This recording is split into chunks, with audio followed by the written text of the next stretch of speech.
plateau bi ak sama jigéen yu yanji yi alors ñu daal di dugg directement ci li nga xam te moom moo nekk Rincum yi tey nag Rincum bu njëkk bi mu ngi wax ci li nga xam te ni moom moo nekk avortement médicalisé ak ki nga xam te ni moom moo nekk le khalife général des Tidiane de Tivaouane alors parce que am na ko ma corrigé léegi ne ma nekkul khalife général pour le Tidiane donc les Tidiane alors de Tivaouane donc moom mi nga xam te ni quand même ci li nga xam te moom moo rek nekk gàmmu gi ci kanamu ñi nga xam te ni ñoom ñoo nekk rek ay kilifa yu nga xam te ñu ngi bokk ci nguurug Sénégal rawatina Abdoul Mbaye mi nga xam te ni Abdou Mbow mi nga xam te moom moo rek jiite woon délégation bi ñëwoon foofee ca Tiwaawoon ngir rek ziyaare si sëñ bi ci gàmmu gi nga xam te ni ñu ngi ko doon amal sëñ bi ci seen kanam la rek daal di yëkkati ay kaddu ne leen daal li nga xam te moom moo nekk li jëm ci wàllum loolu la ñu duppee avortement médicalisé moom en tant que porte-parole wala sax en tant que kilifa diine en tant que koo xam te ni guide religieux la en tant que koo xam te bu waxee nit ñi dégg ko àndul benn yoon ci li nga xam te ni moom lañ tuppee avortement médicalisé parce que avortement médicalisé dafa nekk lu nga xam te ni quand même luy andi ak mbon la fii ci réew Sénégal ndax nag dina permettre ñi nga xam te ni ay defkat lu bon lañu wala sax ay moykat lañu wala ay njaalokat lañu di ci jëf yenn jëf yi nga xam te ni peut-être bu ñu ëmbee bëgg mbir mi bañ a sotti wala sax bëgg a yàq ëmb bi ñu mën koo yàq. di koy layal voilà di ko layal donc alors lu ni mel nag nekk lu nga xam te nii marqué nañu bëree bëri parce que kilifa diine foog naa ne ci lu nu mel lañ koy xaar. réew mi am ab débat moom mu wane ci position ferme te nag fi mu ko wanee sax dafa am solo ndax nag mu ngi ko wane ci kanamu ki nga xam te ne moom mu nekk vice président wu assemblée nationale di Abdou Mbow. parce que loolu projet de loi bu nga xam te am nañu ko fi porté la te projet de loi boobu noonu. buñ koy voté foog naa ci assemblée nationale lañ koy voté donc bu waxee ko ci kanamu ki nga xam te moo fa teewal assemblée nationale nekk vice président assemblée nationale donc foog naa ne mbir mi yegg na ci fa mu waroon a yegg lu ni mel nag nekk lu nga xam te nii dañ ko andi ci taabal ji ngir ñu waxtaanee ko ndax tey jii li nga xam te ne moom mu nekk wàllum avortement médicalisé donte ne sax légalisé wuñ ko fii ci biir réew mi ñu ngi koy gis di ko dégg bés bu yàlla sàkk ndax gis nañ ba tàyyi nit koo xam te ne nii quand même day jëlee ab ëmb ci diggante ma góor dem di jéem a def avortement ñàkk ci bakkanam wala sax ay complications am ci ba ay yoon da ci am et tout li nga xam te nag tey ji moom moo nekk wax ji moom mooy est-ce que tey fii ci réew Sénégal ak ni nga xam te ni noonu la culture amee solo fii ci réew mi ak ni nga xam te ni noonu la religion amee doole fii ci réew mi ndax jot na tey jii ñu nangu wala sax ñu fi jëmmal li nga xam te ni moom moo rek nekk wàllum avortement médicalisé donc wax thème baa ngi noonu débat baa ngi noonu Aïcha Thiam. Bon, les choix sont quand même partagés parce que dafa am ñu ne pour am ñu ne contre ñu ne pour duñ leen koo bañal parce que li ñu wax lu si mel ni keroog li ñu fi doon wax nga gis xale bu am 14 ans ñu sàkku la donc doom boobu noonu di judd yaakaar naa mën na yàq vie boo xamante ne amaana dañuy wax ba tey avortement médicalisé mën na koo faj ba kooku adunaam du ci yàqu comme ni nga ko waxee tamit am na ñeneen ñoo xamante ne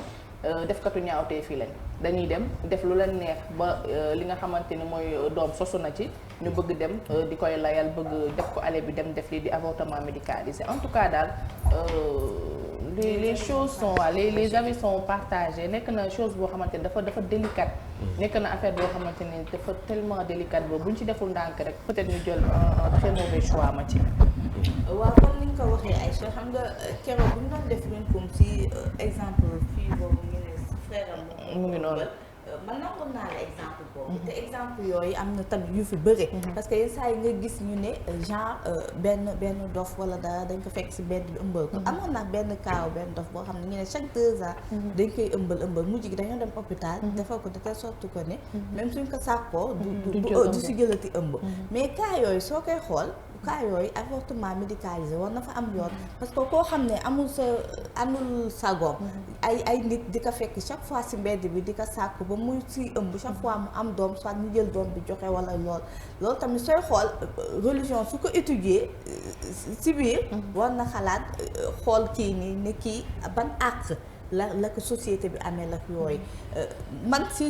sur ce plan man je suis d'accord pour avortement médicalisé mais si beneen plan bi nga xam ne dafay déperdir jeunesse bi boobu tamit d'accord naa si que religieux yi ñoom opposé aussi que ñeneen suñu culture aussi bañ ko nangu c'est vrai que nga dem taxawaalu ba jël wal su la waaw léegi famille bi ñu ne genre kon dañ ko ëmbal nañ ko nëppal dindi ko yooyu tamit xam nga loolu tamit booboo fi nar a gën a waaw kay man je pense que religieux yi ñoom foofu la ñuy xalaatee suñuy bañ idée wu avortement médicalisé mais je pense que état su jëloon def la part des choses ñu ne lii aspect médical la parce que am na si cas yoo xam ne ëmb bi su continuer genre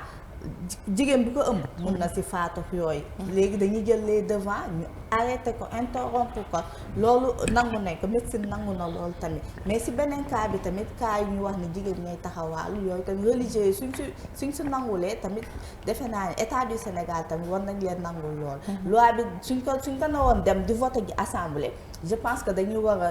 xool le pour ak le contre ñu nangul ñi bàyyi ñi te xool ne gis ne ñaari doom yi yëpp su kenn ku jóg taxawoon explication nit war na kaa nangu te logique la lay teg. te man des fois damay xaw a am tuuti jaaxle xëy na loolu nitu diine la ñuy woo pour ñu jox ñu si li nga xamante ne mooy li ñuy laaj des fois nga gis femme boo xamante ne day am li di grossesse ultra utérine ñu koy wax noonu ultra utérine boobu noonu doom boobu bu fa yàggee du développé wala boo ko fa bàyyi mu développé yow yaay ji da ngay faatu donc foofu médecine directement dafay dindi li di grossesse bi forcé dans l'immédiat donc foofu l'islam lan la si wax est-ce que tey loolu bàkkaar la wala du bàkkaar donc c'est tellement délicat ba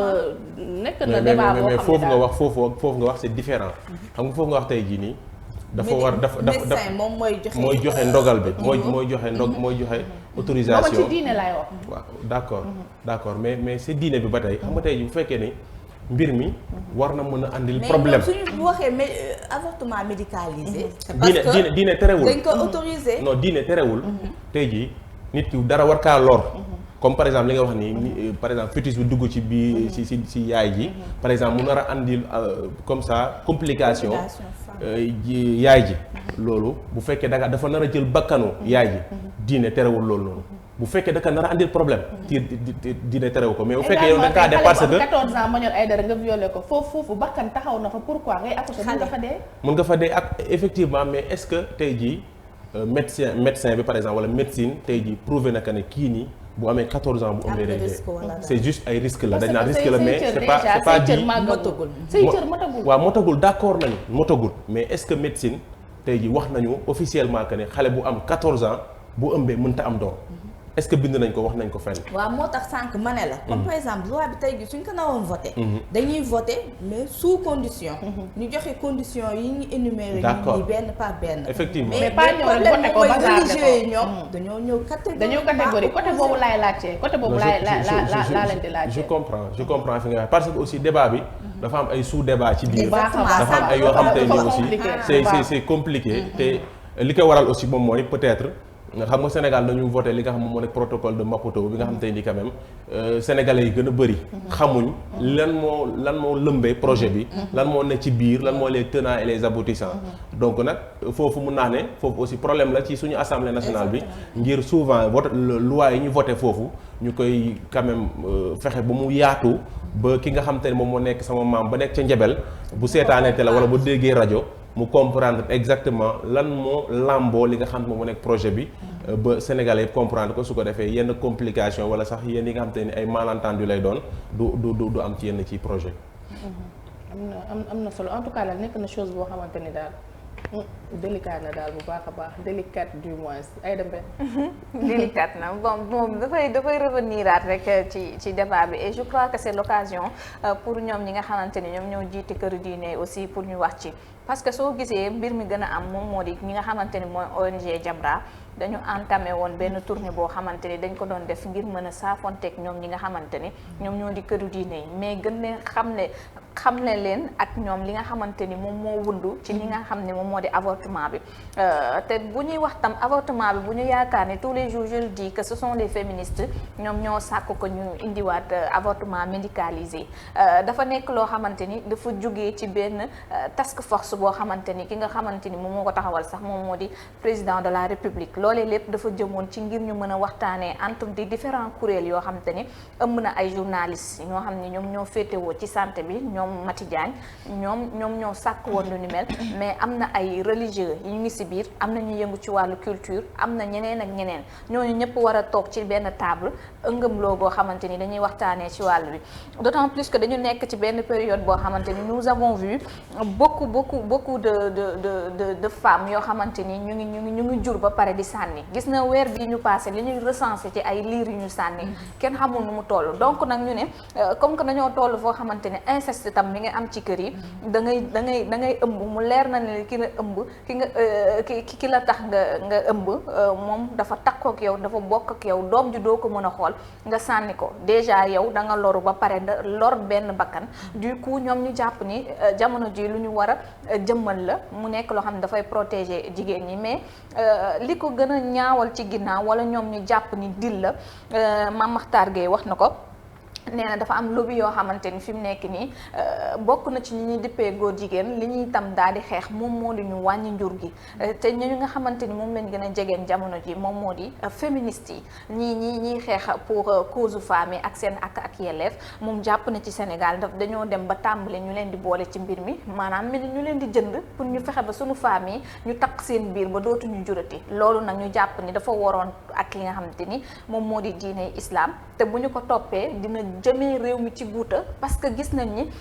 merci daanaka na mu fi meloon melatu ko perte des valeurs yi bëri na xale yi mën nañu dem joxe seen bopp fenn fu nekk te dafay gën a mën a jëmmal li nga xam te ni moom moo di mooy yàlla waaye itam faat ni ki noonu nag xam nga la ñu commencé waxtaan bi ba mu yegg ci xalif général bi demoon nañ tam si sëñ Muntaxa jot nañoo gisanteeg mu ñu bëri donc moo waral nag ñoom bañ leen waxtaaneek ñoom ci point yi ñu xam ni lii moo ëmb ci dossier bi donte protocole de Maputo bi am na yeneen poñ yuñ ci def mais bii lañ ci gën a fësal mu nekk loo xam ne dañu jàpp ne day protéger femme bi te alors que non donc da koy ubbil kon yoon mu def ñaawteef moo waral kii nga xamante ni moom moo di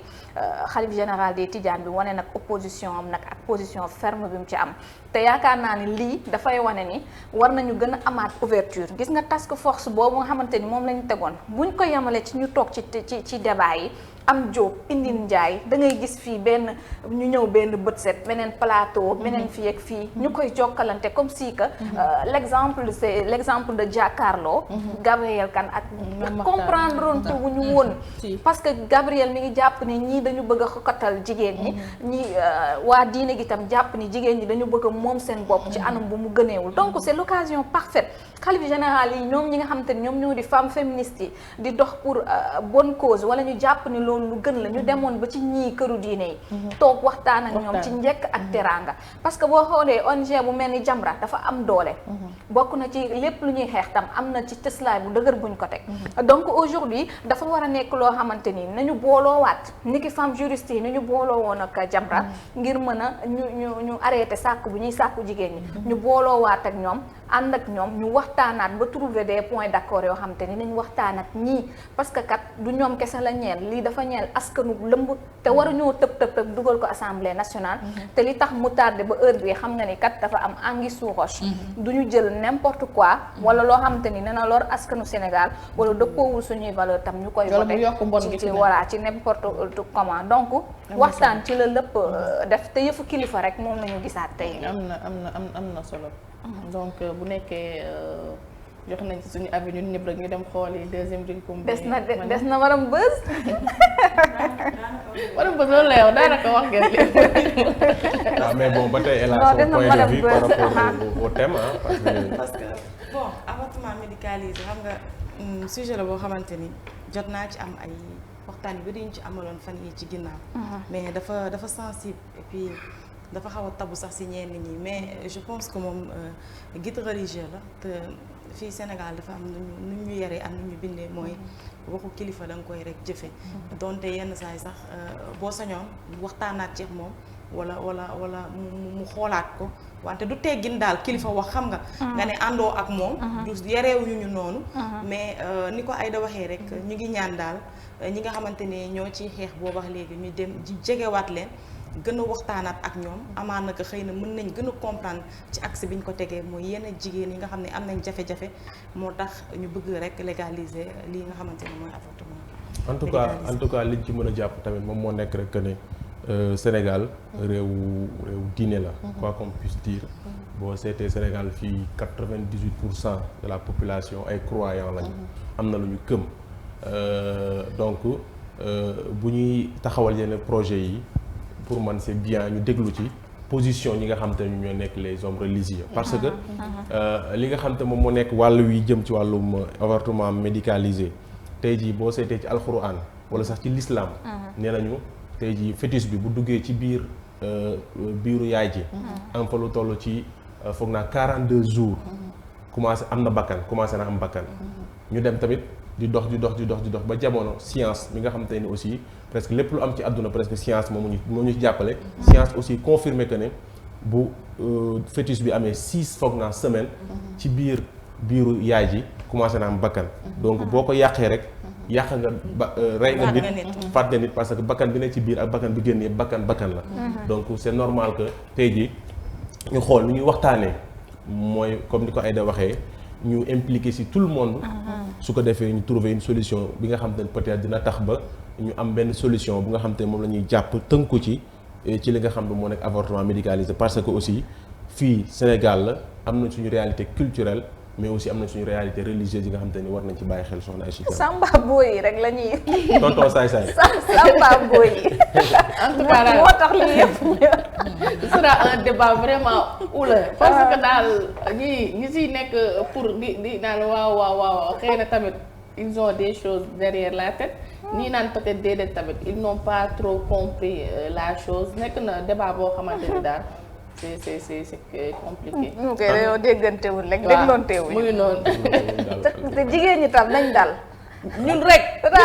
ñu dal féministes yi nañu dal donc ñu def ko débat d'idées te xam ne c'est quelque chose de très important lu ñuy waxtaanee parce que des mineurs sont en train d'être violés. billaay 14 ans mooy ki ñu fi ñindi woon rinkum mi ngi noonu ba pare mu ëmb am 26 semaines kooku war a wasin ak doomam. am na ñoo xam ne seen àdduna fa lay yàq mais dafa am loo nga xam te ne aussi ñoom war nañ ko mën a xam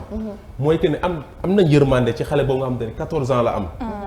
ñu violé ko yaa ngi comprendre mu ëmb ci jëlee ci ëmb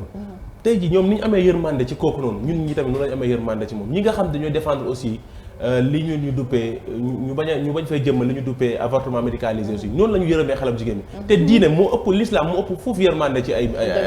xale ay jigéen yi ñooy gis fi ñu naan kii donc ñoom ni ñu yërëmee loolu nga xam te moom moo nekk di am ci biir réew mi noonu la ko l'islam ak diina yërëmee bu baax a baax l'islam yàlla suñu borom moo ëpp yërmande si képp koy gis fii ne kon bu ñu sonal xale yi jigéen yooyu nañ jàll ci deuxième rinkum bi te daa mel ni Apple Watch la laal loolu ëpp na donc nañ dem ci deuxième rinkum bi luy loolu cuub luy ay Oumy Diop daal yàlla na fi yàgg